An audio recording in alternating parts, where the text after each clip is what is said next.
Estamos aqui para dar voz ao povo. Em defesa dos cidadãos. Pela dignidade humana. Todos temos deveres, mas também todos temos direitos. Será que existe justiça? Isto é o povo a falar. O ambiente político em Portugal, eu gostava de dizer que estava a ferver, tal como as temperaturas que temos vivido atualmente. Mas com o primeiro-ministro que temos, parece que vai tentando colocar água na fervura em todos os assuntos e daquilo que parece que vai ser um grande assunto surge nada. E isso é interessante porque com um governo minoritário nós estaríamos à espera de uma verdadeira batalha campal no Parlamento. A verdade é que, passo a passo, vai-se conseguindo gerir este país que em tempos alguém dizia que seria ingovernável. Mas isso não significa que todas as decisões agradem a todos, nem significa tampouco que algumas das decisões que estão a ser tomadas têm o interesse e o bem público na linha da frente. Boa noite. O meu nome é João Nuno Pinto e isto é o Povo a Falar. Estou consigo de segunda à sexta-feira, neste mesmo horário, emissão em simultâneo Curiacos TV e Rádio Vida 97.1.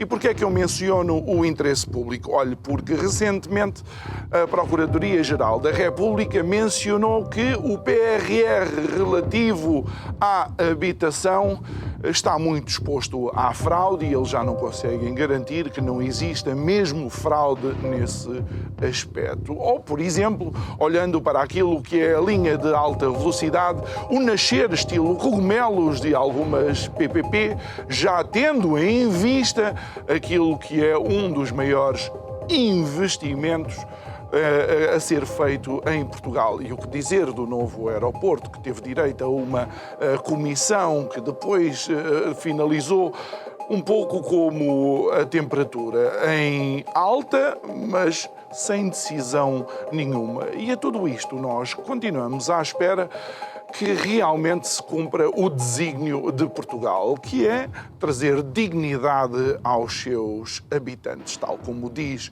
na Constituição, que é baseada na dignidade da pessoa humana. Digo eu, e a Constituição, que não percebemos nada disto.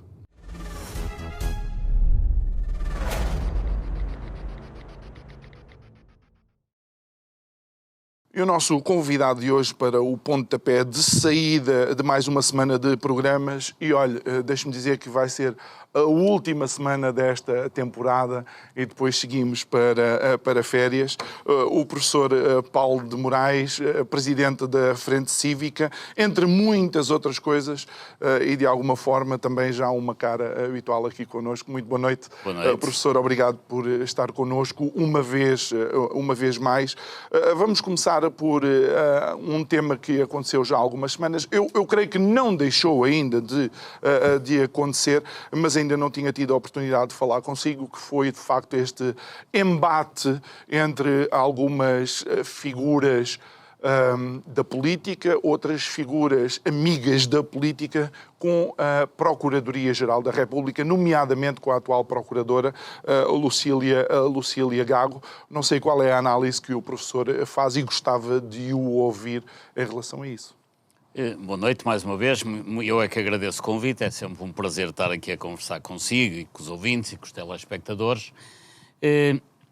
O movimento que refere, que foi conhecido pelo Manifesto dos 50, é um manifesto que vale pelo texto, pela oportunidade e pelos subscritores.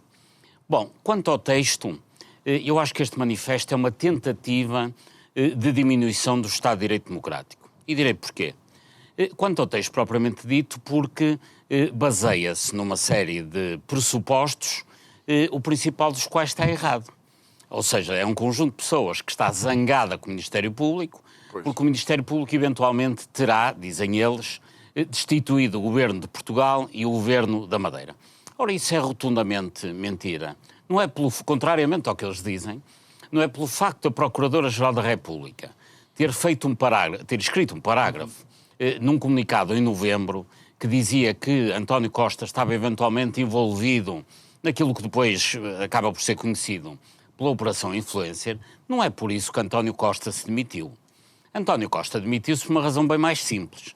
É que no seu gabinete havia quase 80 mil euros em dinheiro e, portanto, é difícil um primeiro-ministro explicar como é que no seu gabinete, pela mão do seu chefe de gabinete, que é a pessoa da máxima confiança, existem dezenas de milhares de euros em dinheiro. Portanto, António Costa sempre se demitiria.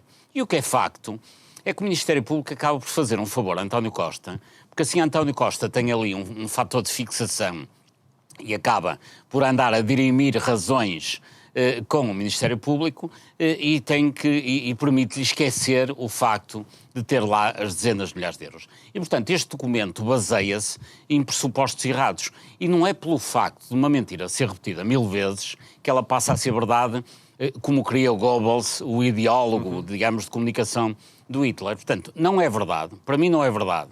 E julgo objetivamente é uma inverdade, para ser simpático, que o governo de Portugal se tenha demitido por causa do Ministério Público. E, portanto, a oportunidade é também má, para além do texto, na medida em que aparece a 3 meses, esse documento surge a 3 meses da nomeação do novo Procurador-Geral da República. Ou seja, dá a ideia que há um movimento de pessoas na sociedade que querem influenciar em determinado sentido a escolha do Procurador.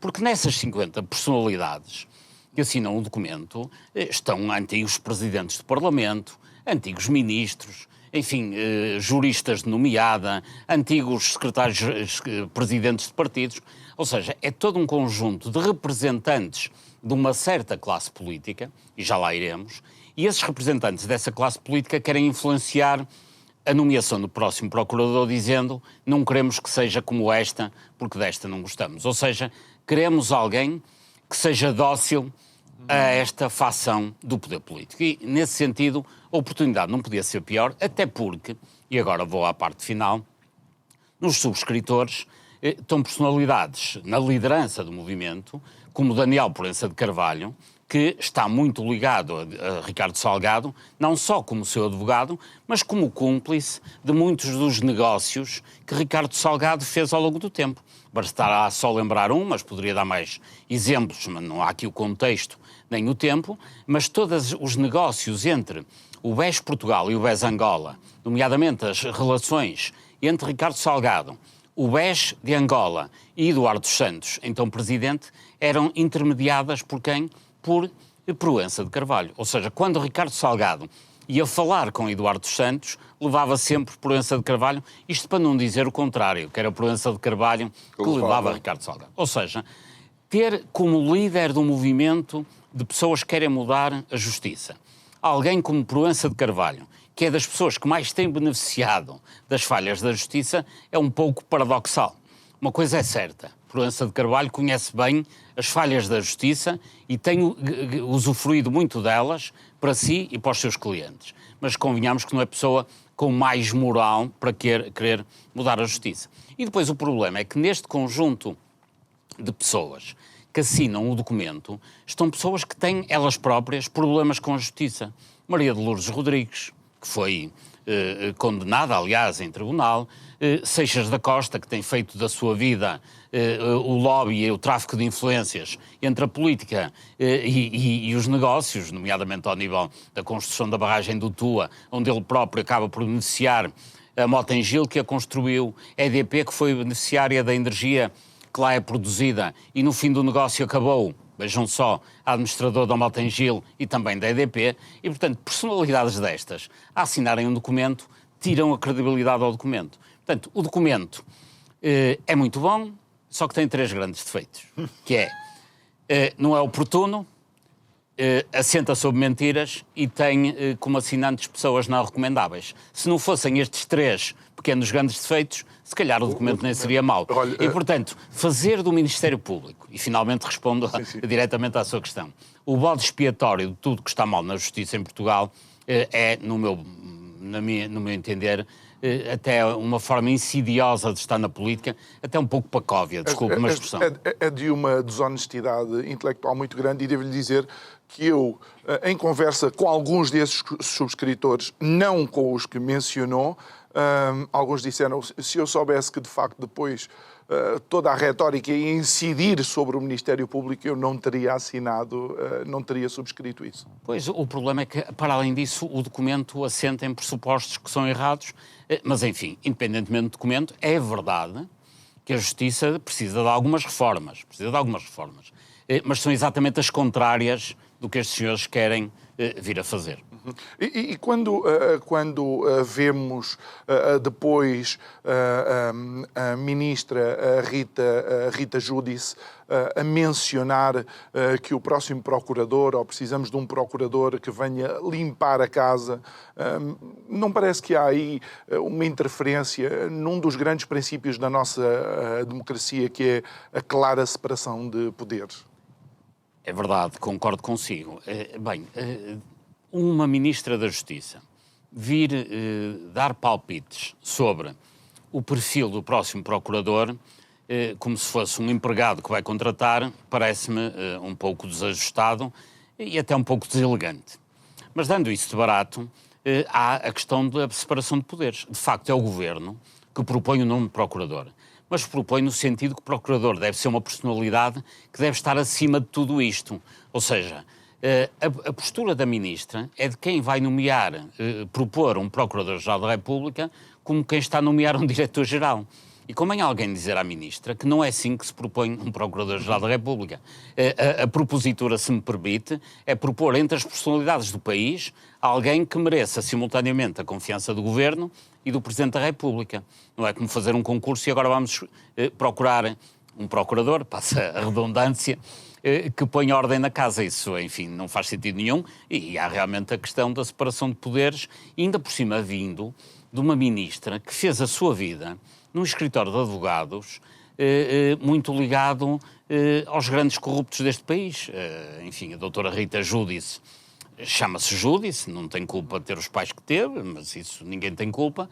Mas enfim, mas já tem culpa de ter trabalhado no escritório do pai, José Miguel Giudice, que é uma das sociedades de advogados conhecidas em Portugal, de defender pessoas como o Rendeiro, o malfadado Rendeiro, ou como Pereira Cristóvão, ou outros que tal. Ou seja, o escritório de José Miguel Giudice ficou famoso por vários aspectos, por fazer grandes negócios, por ganhar muito dinheiro, por ter uma fundação com muita arte, mas também, esta é a pior parte, é a arte menos interessante, que é defender corruptos sistematicamente e ajudá-los nas suas diligências. E como Rita Giudice trabalhou lá há muito tempo, devia agora ter, pelo menos, tentar limpar a sua imagem enquanto ministra. Isto não contribui para limpar a sua imagem, pelo contrário, dá a ideia que ela é uma representante dos interesses dos grandes sociedades de advogados dentro do Governo, o que obviamente não lhe fica bem, mas pior que tudo preocupa-me, enquanto cidadão, ver que dentro do Governo há alguém que representa os grandes interesses dos grupos económicos, que são habitualmente interesses contrários ao da justiça na sua essência. E na mesma semana, ou creio que na semana seguinte, a procuradora Lucília Gago dá também uma entrevista à RTP, sabendo nós a diferença que há, e porque as pessoas de facto são diferentes, entre a Joana Marques Vidal e Lucília Gago. O que é que lhe pareceu a entrevista da procuradora? Eu primeiro gostava de dar uma nota sobre Joana Marques Vidal. E já respondo à sua questão. Joana Marques Vidal faleceu muito recentemente e todos lhe devemos uma profunda homenagem. Eu, em particular, porque ela teve ao longo do tempo, muita gentileza para comigo. Aliás, o último livro que eu publiquei foi apresentado por Joana Marques Vidal no Centro Cultural de Belém há 2 anos e qualquer coisa. E, portanto, só lhe devo deferências. E devo dizer que Joana Marques Vidal tinha algo que poucas pessoas têm na vida pública portuguesa, que é, Joana Marques Vidal não vivia dentro da corte, ou seja, não circulava ao fim da tarde naquilo que eu chamo o circuito de croquete, portanto não andava em festas sucessivas com ministros, com deputados, com presidentes de grandes empresas, estava muito fora, ou seja, estava longe dos poderosos exercia o seu lugar ao serviço, efetivamente, do povo, com uma competência técnica que todos lhe reconhecem. Ou seja, a sua independência não era só independência técnica ou jurídica, era uma independência social. Portanto, Joana Marques Vidal não andava, digamos, ligada aos poderosos e estava muito longe da própria classe política. Eu tive muita pena que ela não tenha sido reconduzida, mas, enfim, isso foi mais uma vez uma decisão do Governo e do Presidente da República, enfim, ela estava... Já discutimos aqui várias vezes. Ela também. hoje estava a fazer um trabalho notável enquanto Presidente do Conselho Geral na Universidade do Minho, e é uma pessoa com quem eu mantive um relacionamento com alguma proximidade, falávamos de vez em quando preocupados com a situação do país, e é com grande mágoa, naturalmente, que a vi partir, assim, de uma forma até bastante inesperada, e, portanto, gostava de lhe deixar aqui a minha homenagem. Relativamente à Procuradora atual, não me compete a mim fazer a avaliação de desempenho da Procuradora. Percebo que ela tenha dado a entrevista para defesa de um ataque cerrado que estava a ser feito e continua a ser feito na opinião pública, e quem tem que defender os procuradores é a Procuradora-Geral. A entrevista pareceu-me uma entrevista, enfim, plausível, face às questões que foram colocadas e às respostas que ela deu, mas, assim, eu não sou, digamos, um grande fã desta Procuradora. Agora, sou um grande fã da independência do Ministério Público, e no momento em que ela vem defender o Ministério Público, eu só posso concordar com ela. E por falar na Procuradoria-Geral da República, que não investiga só casos de corrupção, nem está só a investigar políticos, e é importante que isso seja mencionado. Se calhar a investigação dos políticos é uma pequena fatia de todo o trabalho que a PGR faz. Há um alerta relativamente ao PRR na área da habitação, por parte da PGR, um alerta de fraude, mais uma vez. Nós, quando falámos desta famosa bazuca da primeira vez, foi sempre com muita preocupação, porque é sempre com muita preocupação que vemos dinheiros a vir da Europa para Portugal. Continua este peso da corrupção a existir em Portugal. É verdade. Nós, para mal nosso, meu, seu e dos telespectadores, vivemos num país em que investimento público de dimensão, com alguma dimensão, é quase sinónimo de corrupção. Sempre que há grandes investimentos públicos, há corrupção. E isso é triste. Tem sido assim nos últimos 30 anos, isso é lamentável. Aliás, com a entrada na União Europeia, entramos num carrossel de corrupção que parece que nunca mais acaba. Foi assim com os fundos europeus no início, os grandes casos de corrupção no Fundo Social Europeu envolvendo o GT, o Grupo Amorim. Foi assim mais tarde com a construção da Ponte Vasco da Gama, com as parcerias público-privadas, etc, etc. Ou seja, grandes investimentos públicos são, infelizmente, quase sempre sinónimo de corrupção. É evidente que no momento em que vem aí uma bazuca da ordem dos 15, 16 mil milhões, enfim, não sabemos ao certo em quanto é que isso vai acabar, e vai acabar um bocado abaixo do que é anunciado, porque a capacidade de executar é realmente baixa. Neste momento, a execução do PRR vai a 5%, portanto, digamos, projetos concluídos e pagos está na ordem dos 5%. Faltam apenas 2 anos e pouco para acabar, digamos, a utilização das verbas, o deadline do programa. Mas é evidente que, havendo tanto investimento público, tinha que haver um controle mais forte ao nível da compliance, da transparência de todos os processos, e, inclusivamente, a própria União Europeia devia se preocupar com isso. Aliás, foram nomeados procuradores europeus em Portugal com esse objetivo.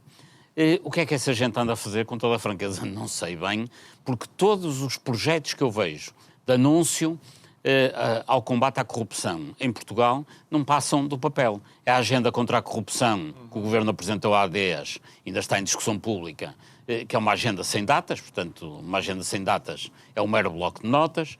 É a Estratégia Nacional de Combate à Corrupção, que já vem há uns anos, do tempo de António Costa, em que também não aconteceu nada, porque o próprio mecanismo que devia implementá-la, que é o MENAC, também nada faz. Ou seja, são anúncios de combate à corrupção, e nada sai do papel. Vai haver, claramente, corrupção em todos os investimentos no que tem a ver com a bazuca, se não houver um controle eficaz e desde já, e penso eu que devia ser monitorado a partir da União Europeia, mas monitorado de facto, não é? Monitorado teoricamente, já isso existe. Mas não tenho dúvida nenhuma que com tanto dinheiro a jorrar e com esta administração pública habituada a canalizar recursos públicos para os privados, é evidente que irá por acontecer. exemplo, e ainda antes de irmos para uma parceria público-privada muito específica, no outro dia eu mencionava, creio que com um convidado ou num outro programa qualquer, que existe em Portugal a ideia de que o dinheiro resolve tudo. E eu fui olhar para o orçamento da saúde. E o orçamento da saúde, em menos de 10 anos, aumentou em 48%, ou lá o que é um verdadeiro monstro. E ainda assim, os problemas que eu ouvia enquanto jovem são os problemas que eu continuo a ouvir hoje, menos jovem. A falta de médicos de família, as listas de espera. Portanto, o dinheiro em si também não resolve tudo. Mas o dinheiro é alocado, é orçamentado.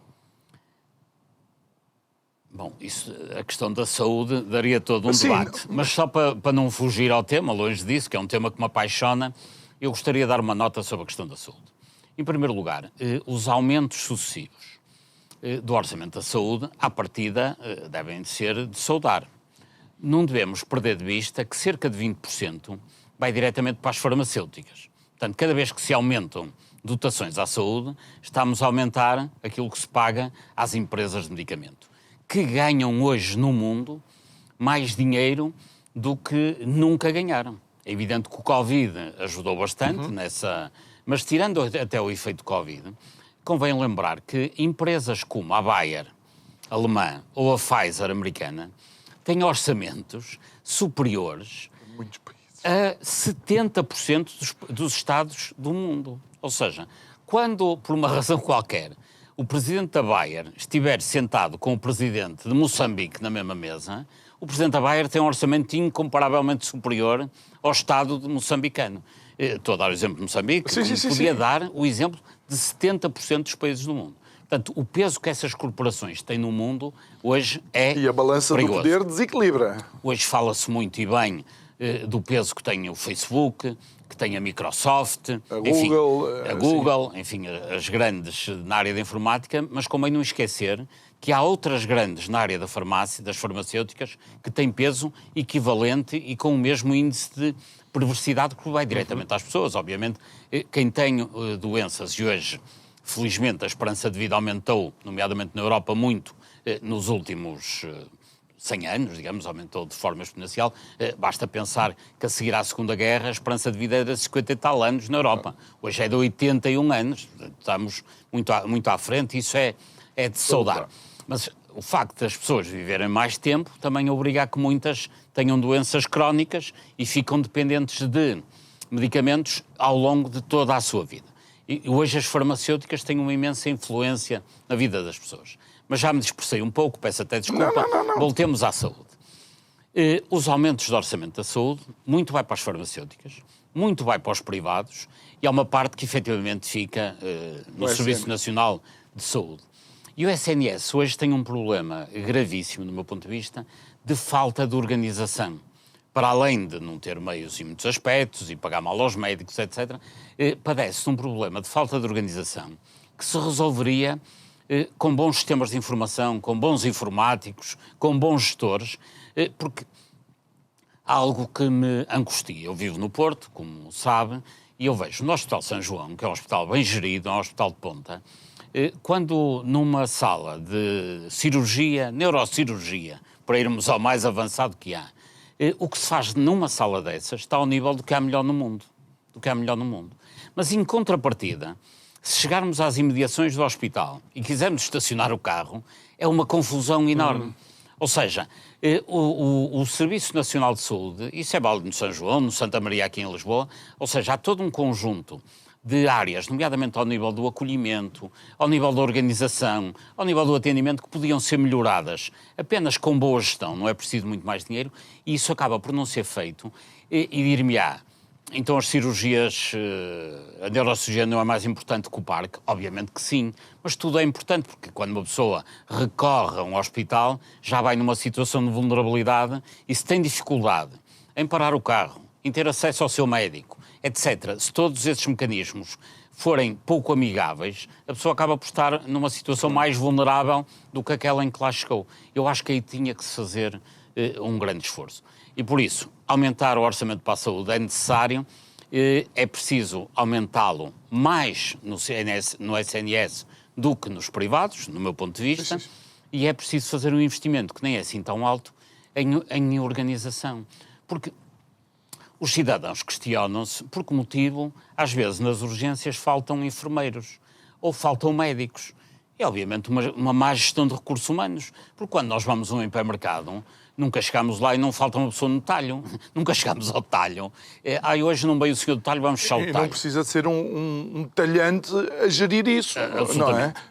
Porque é que nos hipermercados nunca falham pessoas nas secções dos hipermercados? Porque há o tipo de gestão dos recursos humanos, basicamente é isso. E hoje, em particular hoje, com mecanismos de sistemas de informação, inteligência artificial, há todos os recursos que, bem utilizados, permitem minorar essas questões do acesso, em particular, à saúde. Eu não sei qual é a sua opinião, mas de uma forma geral e por aquilo que eu tenho ouvido, as PPP na área da saúde não são comparáveis às PPP rodoviárias e têm tido melhores resultados, substancialmente melhores do que propriamente as PPPs rodoviárias. Mas, e falando em grandes investimentos públicos, já se fala no alta velocidade, no Lisboa-Porto. E eu aqui vou ser assim um bocado desafiante, pelo menos consigo, porque é a sua cidade. Há quem diga que seria importante um Lisboa-Madrid, ou teria um melhor peso para a economia em geral, um Lisboa-Madrid. Mas aquilo que eu vi, de facto, em relação ao alta velocidade, foi já uma série de players a alinhar-se.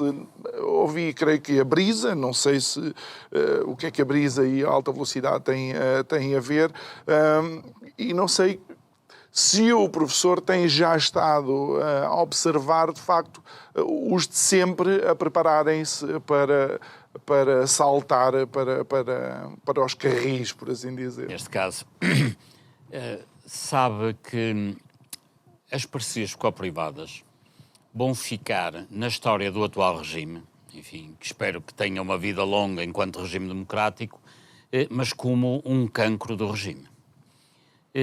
As PPPs rodoviárias, em particular, porque são as que têm maior dimensão, bastará pensar que as PPPs rodoviárias representam 80 e tal % e as da saúde cerca de 15, menos que 20%. Portanto, estamos a falar de dinheiro de outra dimensão e sem um serviço público do mesmo tipo.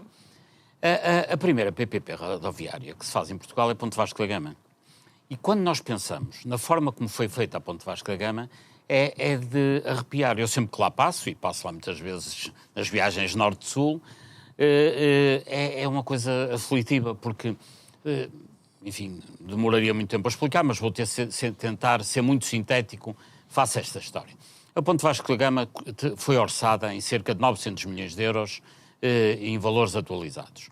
Desses 900 milhões de euros, na altura dizia-se que o Estado não tinha dinheiro e, portanto, tinham que ser os privados a construí-la. Desses 900 milhões de euros, 300 milhões foram entregues a fundo perdido vindos da União Europeia.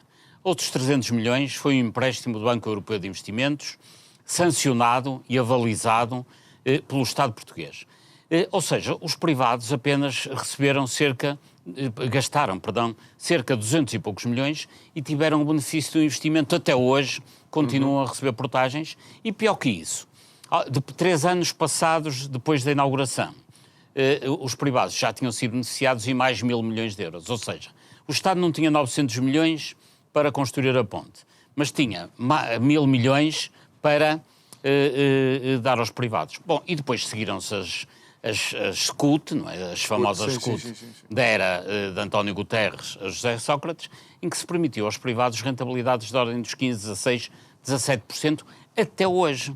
Ou seja, em 2024, por um investimento que vale cerca de 4.000 milhões de euros, peço desculpa estar a torturá-los com tantos números, mas por um investimento que está orçado pelo Eurostat, que é o organismo de estatística da União Europeia, o Estado português vai pagar 1.400 milhões de euros. Bom, e com este historial de PPPs rodoviárias, agora anunciam-se PPPs para a ferrovia. Se os atores são os mesmos, o PS é o mesmo, o PSD é o mesmo, as pessoas que mandam nos partidos são as mesmas, se são os mesmos atores... Alguns dos privados interessados também são os mesmos. Exatamente. Aliás, bastará ver que o primeiro concurso do TGV já está concluído e quem o vai ganhar, ou já está praticamente adjudicado, é Mota-Engil, que foi o maior construtor de PPPs rodoviárias da era Sócrates e já da era Cavaco Silva. Ou seja, resumindo e concluindo, com os mesmos atores vamos ter os mesmos resultados. O que quer dizer que, eventualmente, daqui a 10 anos, estamos aqui a dizer que estamos a pagar pelo chamado TGV, ou Alta Velocidade Ferroviária, custos incalculáveis, que obviamente saem do Orçamento de Estado, porque todo este dinheiro, enfim, há cálculos que foram feitos por muita gente, eu também participei nisso, nós teremos pago pelas PPPs rodoviárias, que são 21 contratos, são 21 autoestradas, começando no norte, de Viana do Castelo até ao Porto, há 28, e acabando a sul, na Via do Infante. Todas essas 21 autoestradas estão a ser pagas a preço de ouro. Já teremos gasto 18 mil milhões a mais do que deveríamos ter pago. É, no fundo, 3 BES. Só que isto é lentamente, as pessoas não se apercebem, e por isso usar um regime de PPPs para a ferrovia que aí vem, acho que é suicida. E deixa-me só mencionar algo, que há quem diga que tudo isto tem a ver com a manutenção das estradas e que, obviamente, o dinheiro que se paga dessas portagens é para cuidar da manutenção, mas quem utilizar a Via do Infante, como eu utilizo com bastante regularidade, à noite, por exemplo, num dia de chuva, como tem diversas camadas de alcatrão, está mal iluminado, com reflexo, nós nem sequer sabemos se estamos, de facto, a manter-nos na faixa e na via correta. Fora, se andarmos durante o dia, toda a diferença que há e de facto, a falta de estabilidade com que os carros andam nessas vias. Portanto, até na justificação, eles são falaciosos. A justificação... Nós vimos há dias mais uma situação até... meia sofismada, nem sei como classificar, nem sei que adjetivo utilizar. Vimos o Pires de Lima, que é mais um dos que passou dos governos para o lobby das autoestradas, e não foi só ele. Assim, ministros das Obras Públicas e de outras áreas, como Jorge Coelho, Valente Oliveira, Luís Parreirão, Pires de Lima, enfim, a lista é imensa, Ferreira do Amaral, ou seja, pessoas que estiveram no governo a fazer negócios em nome do governo, que acabaram em péssimos negócios para o Estado e para o povo português e excelentes negócios para os concessionários das SCUTs, das PPPs, da Brisa, etc. E dizia Pires de Lima que a Brisa não beneficia nada. Portanto, Pires de Lima, insurgindo-se contra a redução de portagens no interior, nas ex-SCUT, dizia ele que a Brisa não tem nada a ver com isso. E eu, enfim, até fiquei perplexo e pensei, mas ele achará que toda a gente anda a dormir? E, de facto... para quem não sabe, a Brisa é dona da Via Verde e é evidente que no momento em que deixarem de ser cobradas portagens no interior, naquelas autoestradas, a Via Verde vai deixar de cobrar muito comissões, nomeadamente nas cobranças dos carros que lá passam, nomeadamente nos pórticos. E, portanto, vir uma pessoa que é presidente executivo da Brisa dizer que a Brisa não tem nada a ver com as cobranças das portagens nas autoestradas do interior, quando é Via Verde, que é uma empresa que é detida a 70% pela Brisa, que faz essa cobrança, no fundo, isto acontece porquê? Tem enganar as pessoas, ou seja, o Presidente da Brisa tem vergonha da Via Verde, quer fingir que não é dono da Via Verde, é que não se chega a perceber qual é a lógica deste tipo de intervenção no espaço público. Porque, obviamente, a Brisa tem muito a ver com isto, e quando o Pires de Lima tem uma opinião sobre as portagens do interior, é livre de ter, enfim, a liberdade de expressão deve ser usufruída por todos, mas convém fazer uma declaração de interesses. E, invariavelmente, no que tem a ver com concessões de autoestradas, com portagens, etc., todos fingem estar num papel que não estão, ou seja, estão a enganar as pessoas, que não lhes fica bem. Bem, professor, nós não podíamos fazer esta última semana de conversas consigo aqui sem tentarmos abordar um pouco o cenário dos últimos meses naquilo que é a nossa democracia, por assim dizer, e a realidade que temos vivido. Uma das coisas que temos visto nos últimos meses com uma maior frequência e que já passou quase a ser um episódio de novela regular nas nossas televisões são as comissões parlamentares de inquérito, e embora sejam um instrumento da nossa democracia, estão a ser utilizadas da forma correta? Está a existir uma banalização desse instrumento?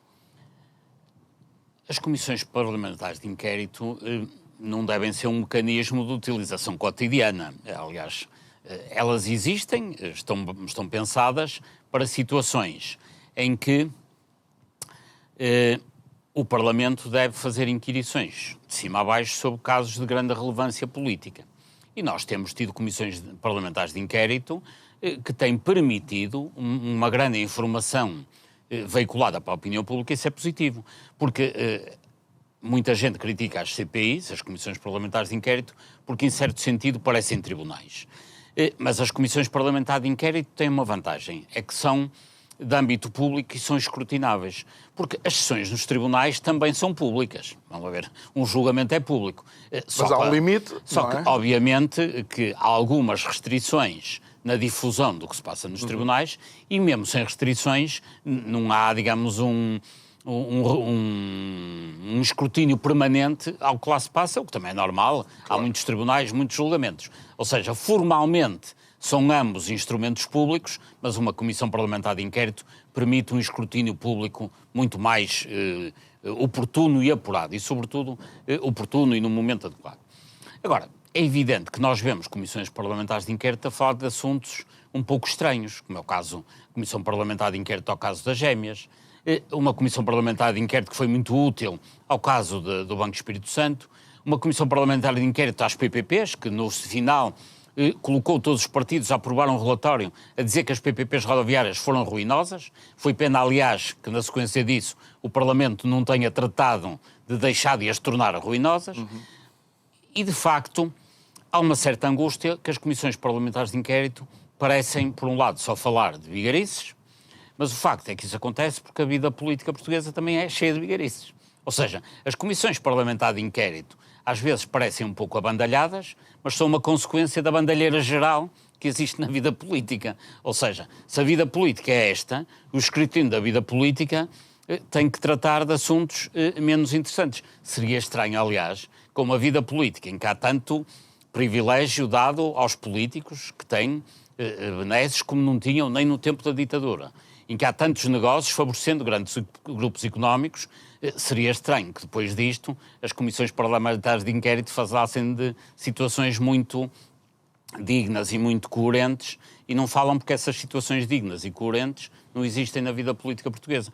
Ou seja, resumindo e concluindo, e para responder diretamente à sua pergunta, as comissões parlamentares de inquérito muitas vezes chegam a algum abandalhamento, mas tem a ver com a substância, não tem a ver com a forma. É evidente, depois, há atores que, diferentemente, atuam nas comissões parlamentares de inquérito, mas isso é normal, há pessoas que são mais delicadas, outras são mais educadas, outras são mais brutas, peço desculpa da expressão, mas isso tem a ver com o perfil de cada um e até de cada grupo político, e isso é democracia a funcionar. Agora, é lamentável, eu tenho pena, em particular quando estou com pessoas de fora de Portugal, de dizer que no meu país há uma comissão parlamentar de inquérito a investigar uma hipotética cunha de um Presidente da República no tratamento de pessoas, tratamento de favor de pessoas amigas da família num hospital. Isto não é muito digno, é mais próprio de países africanos do que de países europeus, mas é a política que temos, as comissões parlamentares de inquérito inquirem a política triste que nós temos. O professor acha que com este governo de minoria que existe, este tipo de ação política será mais prevalente, uma vez que são este tipo de ações políticas que talvez criem as manchetes necessárias para se continuar a ser relevante e na eventualidade de termos que ir a votos, alguns partidos estarem na crista da onda? A análise que faço hoje, eu não gosto muito de analisar a conjuntura política atual, mas já que vamos para férias, isto não vai mudar até setembro, porque agora vai entrar tudo em banhos, no meu ponto de vista. Eu acho que neste momento, para além desses casos, digamos, da vida mais politizada ou politiqueira, era a expressão que me faltava, apesar de tudo, têm sido tomadas decisões no Parlamento no que tem a ver com o fim das portagens no interior, com a descida do IRS, que são medidas políticas. São efetivamente medidas políticas que têm a ver com a vida das pessoas. Provavelmente em setembro, todos aqueles que veem este programa vão receber mais dinheiro porque o IRS vai baixar, aliás, com efeitos retroativos. Eu acho que isso acaba por ser positivo, porque isso é de facto política, independentemente daquilo com que eu concordo ou discordo e até da posição dos partidos. Agora, julgo que quem vai beneficiar disso vai acabar por ser o Governo.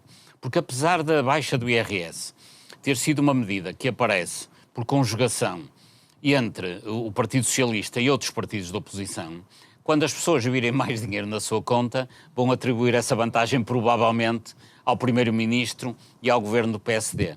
Ou seja, essas medidas, independentemente da minha opinião sobre elas, que não queria estar agora aqui não é isso que estamos a comentar. não é isso que estamos a discutir, eu acho que essas medidas vão acabar por beneficiar o Governo.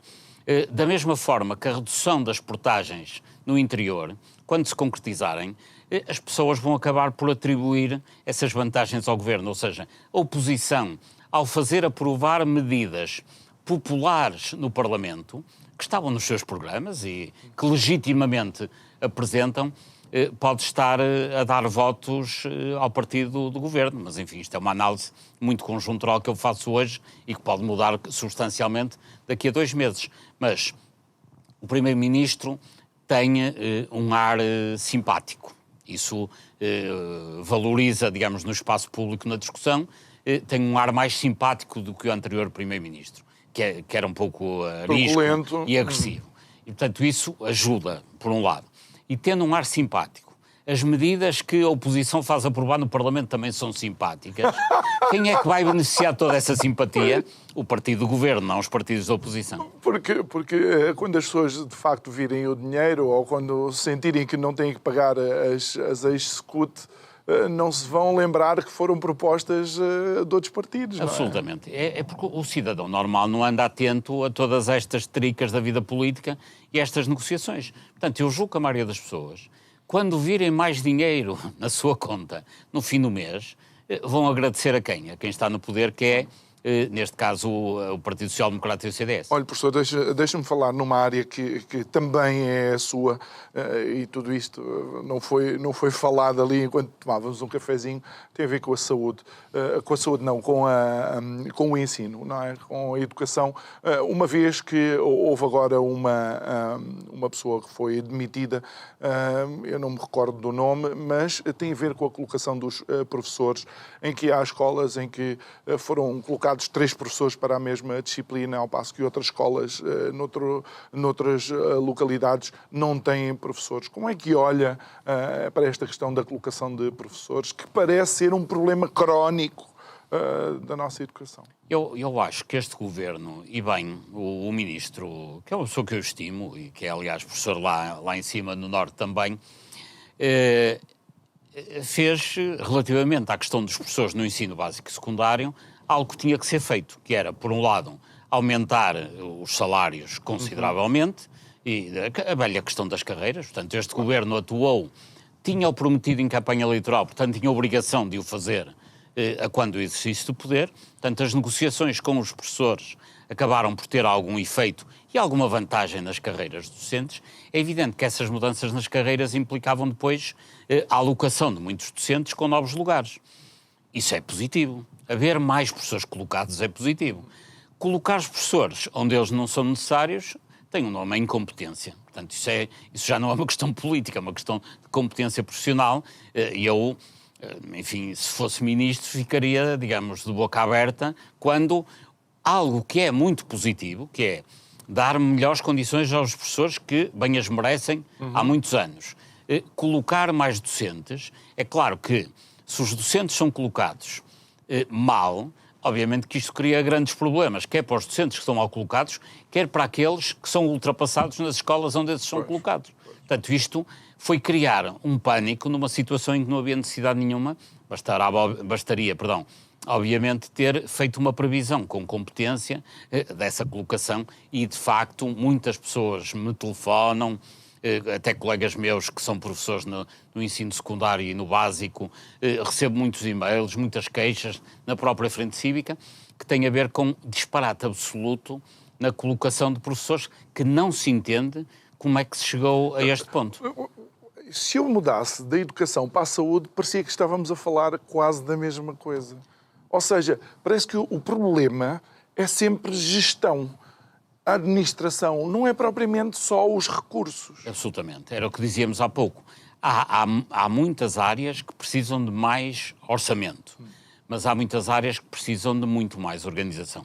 É evidente que o ensino não precisa só disso. Claro. Nós hoje temos escolas, as escolas públicas, até na sua gênese, não correspondem àquilo que deve ser a sua função social, de elevador social, que não conseguem. Ou seja, nós hoje sabemos que um filho de classe média em que os pais são licenciados tem uma grande capacidade de sucesso na vida e um filho de classes mais pobres em que os pais não têm essa formação e esse poder económico, tem muito mais dificuldade. O ponto de partida para ambos não é o mesmo. O ponto de partida influencia muito o sucesso das pessoas ao longo da vida. Isso acontece porquê? Porque a escola dá formação científica, mas não permite acompanhamento ao nível físico e psicomotor, desportivo, etc., ao nível cultural.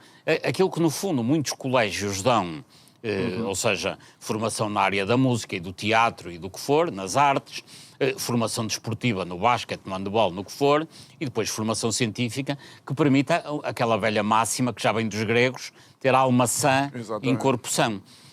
E a escola tem que dar isso. Agora, quando eu visito escolas, vejo que os professores das escolas nem gabinetes têm para atender os alunos.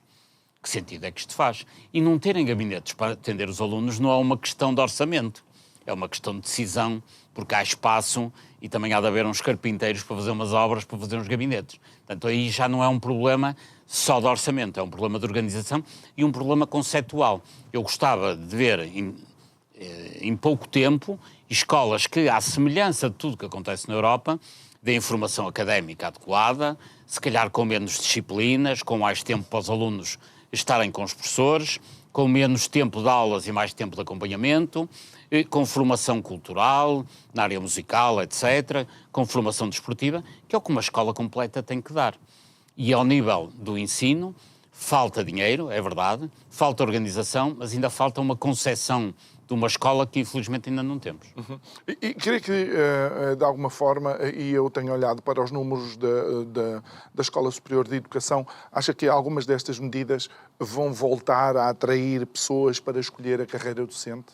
Eu acho que se as escolas básicas e secundárias dessem condições, muita mais gente iria trabalhar nessa área. Agora, nós sabemos que hoje a vida de um professor do ensino secundário é uma vida tortuosa, porque tem pouco tempo para dar as aulas, muito trabalho burocrático, não tem salas condignas para atender alunos, quer imprimir um papel no Atorna na impressora, tem que se acabar com isto. Quer dizer, temos que dar condições de dignidade aos docentes do ensino básico e secundário, que neste momento, infelizmente, não têm.